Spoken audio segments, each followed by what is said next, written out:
Overall, Heart of the Swarm had several problems. 1. Weak motivations for the characters. Kerrigan's motivation for trying to kill Manx is that Manx killed her lover Rayna. The problem with this motivation is that the romance happened almost entirely off screen, with Kerrigan trying to kill Rayna at the end of Wings of Liberty, then being in love with him at the start of Heart of the Swarm. As the in-game romance was almost non-existent, it became impossible for the player to care about this motivation. Kerrigan's motivations became even more vague after she rescued Rayna, as she lost her original reason for wanting to kill Manx. After the Skygar missions, the plot should have switched from Kerrigan trying to kill Manx to trying to kill Amon, but since the developers wanted someone to kill Manx, Kerrigan had to try and kill him, despite no longer having any real reason to do so. Valerian's motivation is also poor, as he had no reason to oppose his father, support Rayna, or help Kerrigan. In Wings of Liberty, Valerian wanted to prove he'd be a worthy successor to Manx, and was the heir apparent, so he had no reason to oppose Manx in Heart of the Swarm. I suspect he suddenly switched from wanting to kill Kerrigan to wanting to help her, because the developers realised they needed someone to replace Manx but couldn't come up with a logical reason why Valerian would want to support Rayna or Kerrigan. Though Manx had a clear motivation for wanting to remain alive, the reason why everyone else wanted to overthrow him was somewhat unclear. Rayna and Valerian had no motive for wanting to kill Manx, especially since Rayna could have simply gone to another part of Terran space if he didn't want to live in the Dominion, and as Manx heir, Valerian would find it much easier to change the Dominion from within.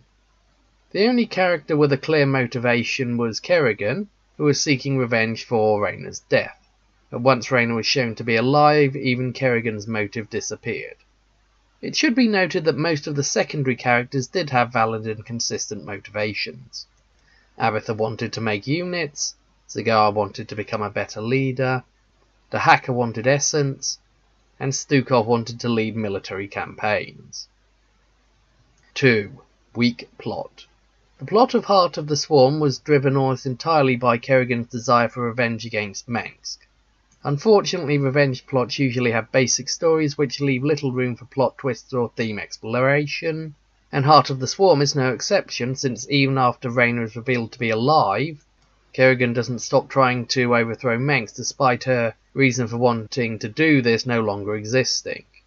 Heart of the Swarm also starts with Kerrigan wanting revenge against Manx, which made the revenge plot less interesting, as Kerrigan was never shown changing from someone sympathetic to someone being solely driven by a desire for revenge due to the events in the plot. Instead, she went from being a psychopath to a more powerful psychopath with an army. Lastly, as the revenge plot was so overwhelming, if it was removed there'd be almost no game left.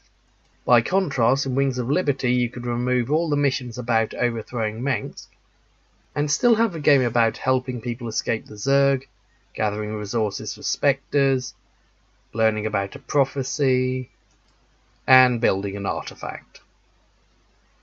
3. Retcons.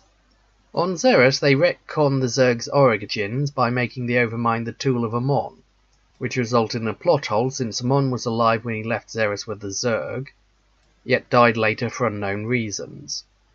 By contrast, in the original version, the Xel'Naga were killed whilst in orbit around Xeris, after the Overmind became free of their control. The Overmind then left Xeris because the Zerg had eradicated all life on it. In Skygar, the Tal'Darim were also retconned to be servants of Amon, even though they did everything possible to prevent Rayna getting all the artifact pieces in Wings of Liberty. This is another example of poor writing and indicates that the developers didn't have an overall plot for Starcraft 2. 4. Plot contrivances to aid the player. Since it had to be possible to complete the early missions in any order, they contained several plot contrivances to aid the player. These include the Dominion not destroying the Scourge nests in Fire in the Sky, despite having soldiers next to them, and the Protoss' difficulty in contacting Securus during the Chaldea missions. Both of these contrivances undermined the narrative, as they made it seem that Kerrigan is only winning because her opponents are inept, not because she's a capable strategist. 5. Illogical Defences. Even though Mengs is meant to be a master strategist, his plans make no sense. In the Dominion mission Conviction, he destroys the Bridge of the Moros, hampering the ability of his own soldiers to fight Kerrigan, rather than instantly killing Reyna. In the Korhal missions, he doesn't turn on his anti-Zerg weapon until after the Zerg have invaded his planet, and his plan to kill Kerrigan won't help him deal with the giant Zerg army outside his palace, or stop Reyna's raiders. Both are examples of how the developers had to make Mengs inept so that Kerrigan could win. 6. Narrative errors. Even though the player can choose the order they play these missions in, they were clearly meant to be played in a specific order. The player was meant to go to Chaldea and get the Hydralisks, go to Xeris where the Primal Zerg copy the Hydralisks, and the player gets the Mutalisks, go to Char where the Mutalisks surround Warfield's compound as you defeat his forces, and you learn that Reyna is still alive. Go to Skygar where Nerud pretends to be Reyna, go to Dominion space to free Reyna and ally with Reyna's raiders, and finally go to Korhal with Reyna's raiders. Yet as the player can play these missions in any order, the story often makes less sense. 7. Zergling Pet. In the Emoja cutscenes, Kerrigan meets a broken-horned Zergling. When Kerrigan fights Zeratul, it's with her. It growls at Warfield on Char, then disappears from the cutscenes. Unsure if this is due to bad writing or if its later scenes were cut for unknown reasons. Comparisons with Wings of Liberty. In comparison to Wings of Liberty, Heart of the Swarm had more consistent characters and mission plots since the order the missions were played in was less random. The plot was also more grounded in reality as it didn't depend on assembling a magical artifact or a low probability assassination mission. Finally, the missions don't portray Kerrigan as the hero in the same way that they kept lauding Reyna, though they do try to make Kerrigan look like a victim even when her own bad decisions are the cause of the problems.